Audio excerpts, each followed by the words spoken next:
Good evening to all of you here and to everybody that is joining us from all over the world. It has been 2 years since our world changed forever. 2 years since October 7th, when we witnessed unspeakable cruelty. In these past 2 years, we have cried, but we haven't collapsed. We have mourned, but we haven't forgotten. Because the Jewish story has never been about what happens to us. It's about how we respond together. We gather here tonight not just to remember all that we've lost, but to celebrate all that can never be taken from us: our faith, our unity, and the unbreakable Jewish spirit. And yet, I stand here tonight with such conflicting emotions. On the one hand, we are filled with so much gratitude to Hashem for answering our prayers, for bringing home so many of our hostages, for giving us the strength to endure all of it. And at the same time, our hearts ache for all of those that didn't come back home, for the fallen soldiers, for the victims of October 7th, for those that are still suffering, the wounded, be it in body or spirit. And also, we are waiting for 13 more hostages.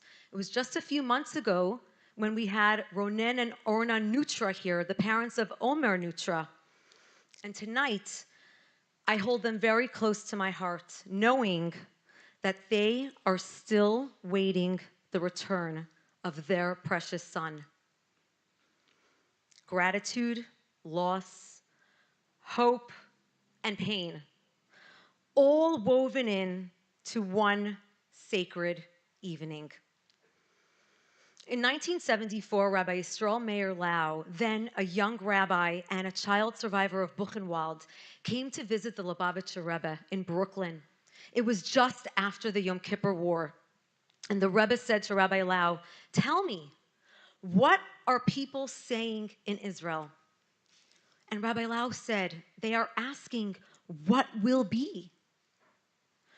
The Rebbe took Rabbi Lau by the arm and he said, "A Jew never asks what will be. A Jew only asks, what are we going to do?" And tonight, my friends, that is our question. There is a peculiar story told in the Torah. Just after Cain killed his brother Abel, their parents, Adam and Eve, sat beside the corpse of their dead son and wept. And the text says, they did not know what to do. And then a raven appeared, and the raven was holding the corpse of a dead raven in its beak. Now, a raven is a particularly harsh and scavengous bird. It is so cruel that it is known to abandon its young. But this raven scratched the earth and buried the raven that it was carrying. Upon seeing this, Adam said,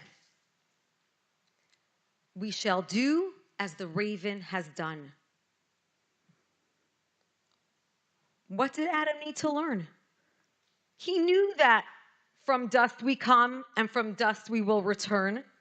Burial isn't so complicated. What was so confusing?